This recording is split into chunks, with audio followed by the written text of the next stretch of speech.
Assalamualaikum warahmatullahi wabarakatuh. Jumpa lagi bersama saya Abu Bakar Asdasi, guru SMK Suradewa. Kita masuk pada materi kita yang kedua, yaitu unsur, senyawa, dan campuran. Materi ini adalah lanjutan dari materi yang kemarin, materi yang pertama yang kami telah buat pada video pertama. Maka ini adalah video kedua yang kami buat untuk media pembelajaran siswa-siswi SMK Suradewa Larantuka. Itu mari adik-adik sekalian kita menyaksikan video penjelasan materi sebagai berikut. Materi yang pertama, kita pelajari dulu tentang tata konsepnya. Ya, pembagian materi dibagi menjadi dua, sat tunggal dan campuran.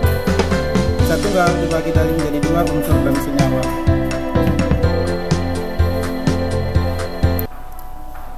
Sedangkan campuran dibagi menjadi dua, heterogen dan homogen. Heterogen terdiri dari campuran koloid, suspensi, dan homogen terdiri dari campuran atau disebut dengan larutan. Homogen, campuran yang serba sama.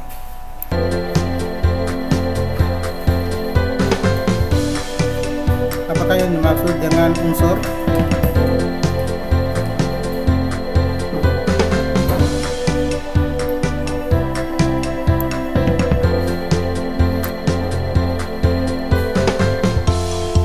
Unsur diartikan sebagai zat tunggal yang tidak dapat diuraikan lagi menjadi zat-zat lain yang lebih sederhana dengan reaksi kimia biasa.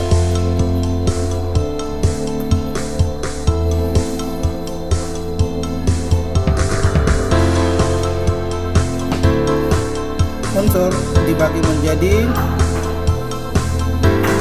dua, unsur logam. Pertama unsur logam, yang kedua unsur non-logam, dan yang ketiga adalah metaloid.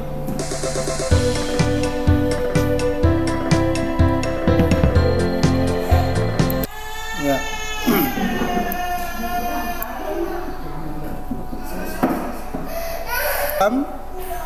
Ya. Contoh dari unsur logam ada di sini aluminium, aurum, argentum. Kemudian ada cesium, cuprum, ferum, natrium, pulbum, dan stannum. Ya.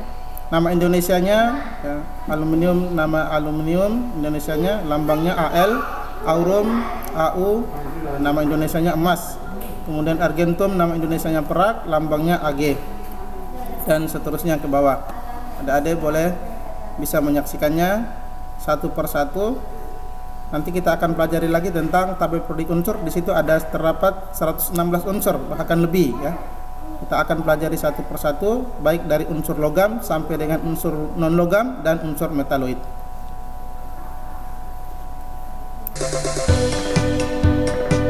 Kemudian yang berikut adalah unsur non logam.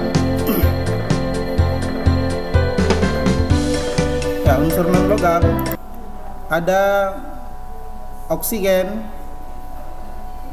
lambang O, kemudian hidrogen nama latinnya, nama Indonesianya hidrogen, lambang H.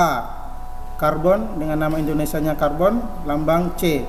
Kemudian sulfur, ada belerang ya, nama Indonesianya belerang, lambangnya S. Nama latin fosfor ya. Unsur berikut fosfor dengan nama Indonesianya fosfor, lambangnya P. Kemudian ada nitrogen dengan lambang N. Kemudian iodium atau iodin dengan lambang I.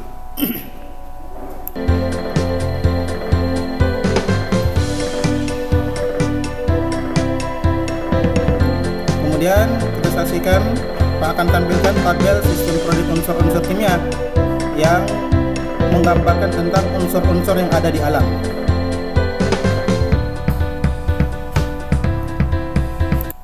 Ya.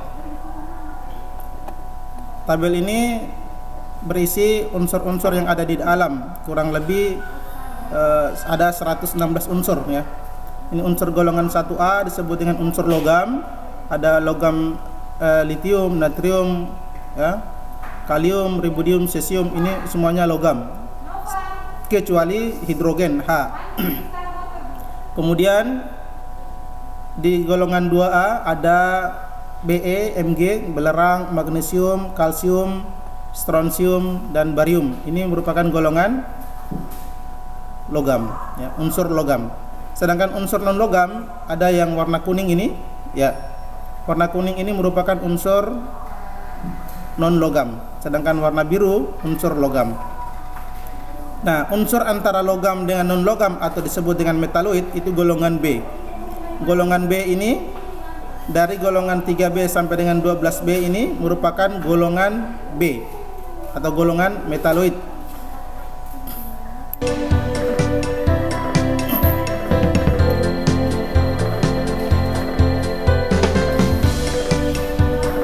Perbedaan unsur logam dan non logam.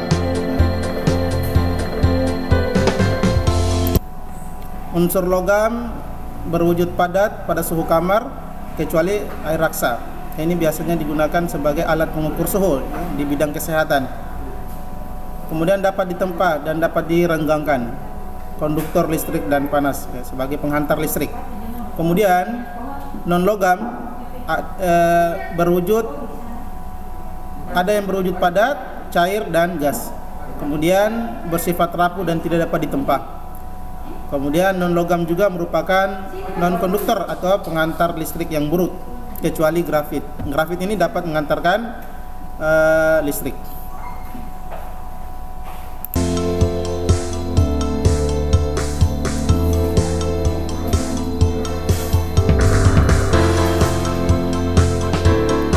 Nah, ada sekalian, kita lanjut kepada manfaat unsur-unsur kimia yang ada di alam.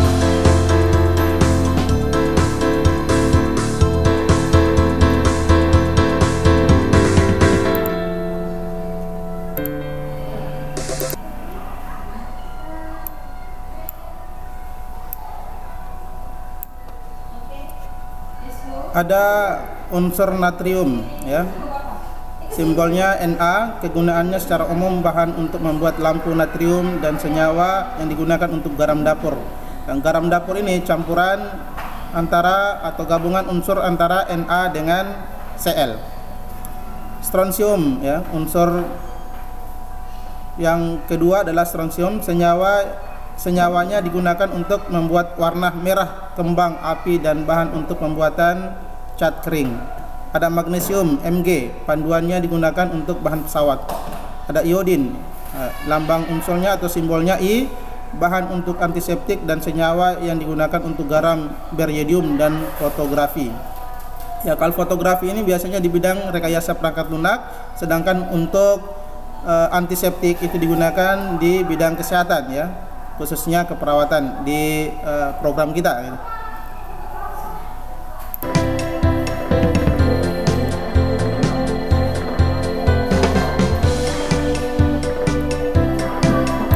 Senyawa itu apa? Nah, kita pelajari kembali tentang senyawa setelah mengetahui tentang apa itu unsur. Unsur adalah partikel sederhana yang tidak dapat dibagi lagi. Nah, apa itu senyawa? Senyawa adalah gabungan dari beberapa unsur dengan perbandingan-perbandingan tertentu.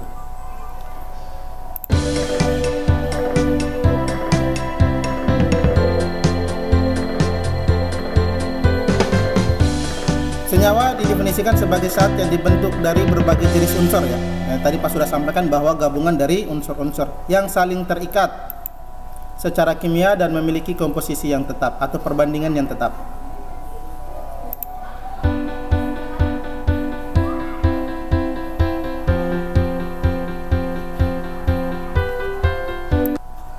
Senyawa terdiri dari beberapa unsur, maka senyawa dapat diuraikan menjadi unsur-unsurnya dengan proses tertentu.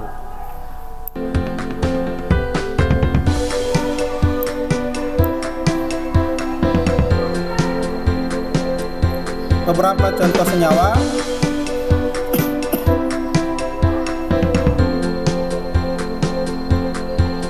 ada air, ya, yang terdiri dari unsur hidrogen dan oksigen.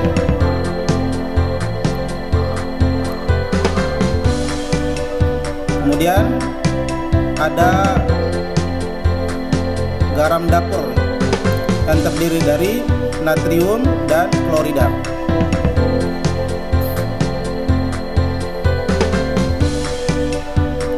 Contoh senyawa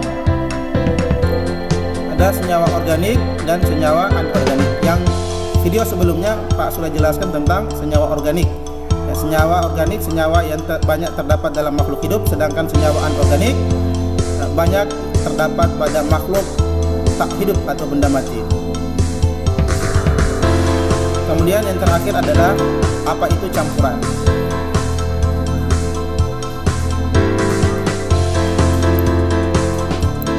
Campuran adalah gabungan dua zat atau lebih yang masih memiliki sifat-sifat zat penyusunnya. Jenis-jenis campuran adalah sebagai berikut. Ada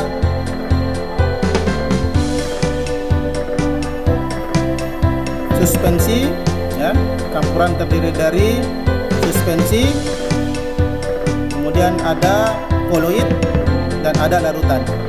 Nah, pembagiannya berdasarkan sifat kelarutannya, ada campuran homogen dan campuran heterogen.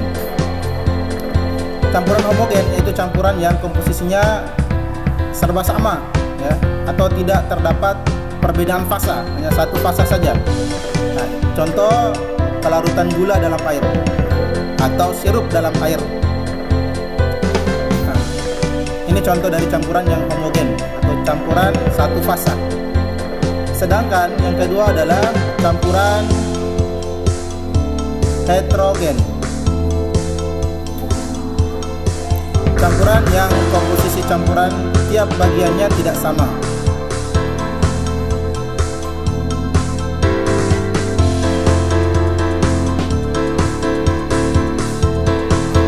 Contoh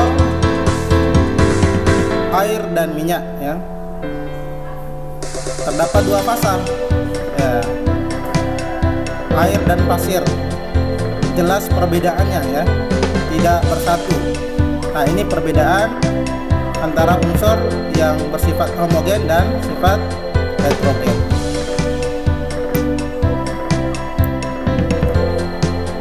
Kemudian ada sekalian perbedaan unsur, senyawa dan campuran. Unsur merupakan zat tunggal, tidak dapat diuraikan dan terdiri atas satu jenis atom. Contoh hidrogen, oksigen, ya, natrium, belerang, ya, aurum atau emas, ya. Kemudian senyawa. Senyawa merupakan zat tunggal juga, dapat diuraikan. Pastinya dapat diuraikan karena senyawa tersusun dari unsur-unsur. Diuraikan menjadi apa? Diuraikan menjadi unsur-unsurnya. Kemudian tersusun atas dua jenis atom atau lebih. Yang keempat, perbandingan massa saat penyusunnya tetap. Nah, yang ketiga, campuran. Campuran dapat diuraikan, kemudian tersusun atas dua jenis atom atau molekul atau lebih. Perbandingan massa zat penyusunnya tidak tetap, atau disebut dengan perbandingan sembarang, ya.